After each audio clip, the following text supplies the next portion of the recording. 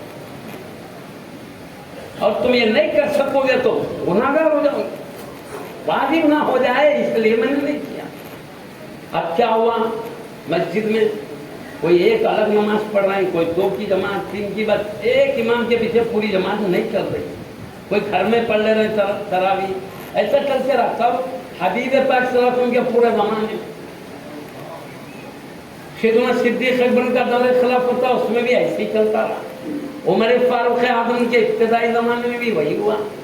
کچھ زمانہ گزرا تو آپ نے سوچا پیارے نبی صلی اللہ علیہ وسلم کو تراویح کی جماعت محبوب پسندیدہ تھی، لیکن ایک محبوب چیز کو امت پر کہیں واجب نہ ہو جائے خوف سے نہیں بنایا ہے جماعت، ورنہ محبوب ہے۔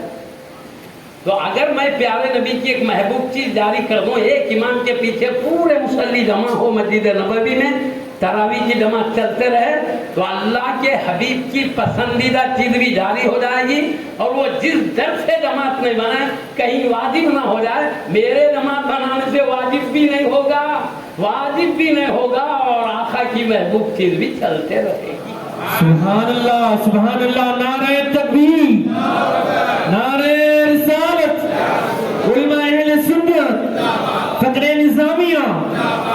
حافظ قرآن کئی صحابہ تھے، ان میں ابی ابن کعب رضی اللہ عنہ بھی شامل ہے، پورے چاروں خلفاء حافظ قرآن تھے، دیگر بڑی بڑی ہستیاں۔ سیدنا عبداللہ ابن عبید کو بولے تم امام بن جاؤ، سب کو نماز پڑھاؤ۔ اب تراویح کی نماز ہو رہی، ایک مرتبہ اپنے کام سے جو ذمہ داری تھی اس سے فارغ ہو کے آپ تشریف لا رہے ہیں، مسجد نبوی شریف بھری ہوئی ہے، رمضان کا مہینہ، اللہ کی عبادت میں اللہ کے بندے کھڑے ہیں، ان کی عبادت سے انوار اور برکات چمک رہے ہیں۔ تو سیدنا عمر فاروق اعظم اس خوشنما منظر کو دیکھا، خوشگوار منظر کو دیکھا تو کہا نعمت البدعۃ ھذہ، یہ کیا ہی اچھی بدعت ہے، اس کو بدعت کہا اور اچھی کہا۔ تم اس کیا اصطلاحی معنی میں نہیں کہا، اصطلاح میں تو جو اچھی ہے اصطلاح میں وہ بدعت ہی نہیں ہے، اصطلاحی بدعت وہی ہے جو بری ہو۔ اچھی اور بری جو تقسیم ہے لغت کے اعتبار سے، یعنی مہینہ نہیں اب ہم نکال رہے ہیں مگر برا نہیں ہے، یہ طریقہ اچھا ہے۔ لغوی اعتبار سے بدعت کہا تو لغوی اعتبار سے بدعت کی 5 قسمیں بتایا محدث نے، اس میں سے کو واجب کہا ہے، ایک کو مستحب کا، ایک کو مکروہ کا، ایک کو حرام کا، اس میں ہی قسمیں بھائی، مکروہ تحریمی، مکروہ تنزیہی، حرام ہے نا، تو لغت کے اعتبار سے قسمیں ہیں، اصطلاح کے اعتبار سے بدعت کی کوئی قسمیں نہیں۔ جو قرآن حدیث کے مخالفت میں جو نئی بات بھی امت میں رہے گی وہ اصطلاحی بدعت ہے، جس کے بارے میں کہا یہ بدعت گمراہی ہے، یہ بدعت کا جتنے تراویح پڑھیں سب جہنم میں ڈالیں، کیا بھی ہر بدعت دوزخ میں، اصطلاحی ہر بدعت دوزخ میں لے جانے، وہی حقیقت میں اصطلاحی بدعت۔ میں مثال کے طور پر ٹائم گھر چکی ہدارہ میں ایک سمجھانے کے لیے ضروری تھا، کفر ہے، شرک ہے نا، شرک کے لغوی معنی اور ہے، اصطلاحی معنی اور ہے۔ اصطلاح بولے تو شریعت نے قرآن حدیث نے جس معنی میں شرک کی بات کی ہے، شرک بولتے اللہ کے ذات و صفات میں کسی کو شریک کرنا، یعنی اللہ کی ذات کی طرح کسی کی ذات کو کہنا، اللہ کے صفات کی طرح کسی کے صفات کو کہنا، وہ بے نیاز صفات ہے، آزاد بے نیاز ہے، کسی کا محتاج نہیں اپنی، اور باقی مخلوق جو ہے اللہ کی محتاج ہے، اللہ پیدا کیے تو ہے، یہ صفات دیے تو ہم دیکھنا سننا ہمارا اللہ کی عطا سے، اللہ کا دیکھنا سننا اپنا ذاتی، تو اس کے صفات کی طرح کسی کے نہیں، اس کی طرح کوئی کہنا اور شرک ہے۔ شرک اسی کو کہتے ہیں، اسی کے بارے میں قرآن میں مشرک ہمیشہ دوزخ میں رہے گا۔ یہ لوگ بھی اصطلاحی اللہ کے ذات و صفات میں کسی کو شریک کرنا اصطلاحی شرک ہے، اسی اصطلاحی شرک کو کہا ہر مشرک ہمیشہ دوزخ میں رہے گا اگر خاتمہ توبہ کے نہیں، ہر مشرک اب لغت میں مشرک کی الگ معنی، مشرک کے معنی شریک کرنا. اب اگر کوئی دودھ میں پانی شریک کر دیا تو لغوی مشرک ہے. بولے ہمیشہ دوزخ میں رہنے والوں میں انہیں بھی ہے بولتے ہیں، یہ لغوی ہے، اصطلاحی نہیں. اصطلاح میں چھوٹی ہو جاتی ہے. چاول میں کوئی کنکر شریک کر دیا تو وہ بھی مشرک ہے، مگر لغوی ہے، اصطلاحی نہیں. اصطلاح میں صرف اللہ کے ذات و صفات میں ہے. کفر کے معنی انکار کرنا ہے، اور ایک کافر ہمیشہ دوزخ میں، وہ اصطلاحی بنیاد پہ ہمیشہ دوزخ میں کافر. کافر کہتے ہیں اللہ اور اس کے رسول کا انکار کرنا، اور اللہ نے رسول کے ذریعے جو احکامات دیے اس کا انکار کرنا، یہ ہے کفر. اصطلاحی کرو کافر ہمیشہ دوزخ میں رہے، اصطلاحی کافر. اب لغت میں مانے انکار کرنے والا، چھپانے والا. کسان کو بھی عربی میں کافر کہتے ہیں، کیوں؟ وہ بیجوں کو زمین میں چھپاتا ہے، اس لیے. سمجھ رہے بات کو؟ اور انکار کرنے والا، ہم بولے بھائی پانی پلا، بھائی بولے بچے کو نہیں پلا تو بولے تو انکار کا کفر والا، کوئی کافر ہو گیا، دوزخ میں ہمیشہ رہیں گا. لغوی معنی اور ہے اصطلاحی. جہاں فتوے آئے ہیں قرآن حدیث میں اصطلاحی بنیاد پر ہے، چاہے وہ کفر ہو یا شرک ہو یا بدعت، اصطلاحی معنی میں، لغوی معنی میں نہیں ہے. اتنی بات یاد رکھیے. حضرت نے بھی جو کہا یہ کیا ہی اچھی بدعت ہے، لغوی معنی میں بدعت کا، ورنہ حقیقت میں اصطلاحی بدعت تو ہوتی نہیں. جو اچھی ہے وہ اصطلاحی بدعت ہی نہیں. بہرحال سمجھ گئے نا. میں زیادہ یہی بہت ٹائم ہوگا اور میں لینا نہیں.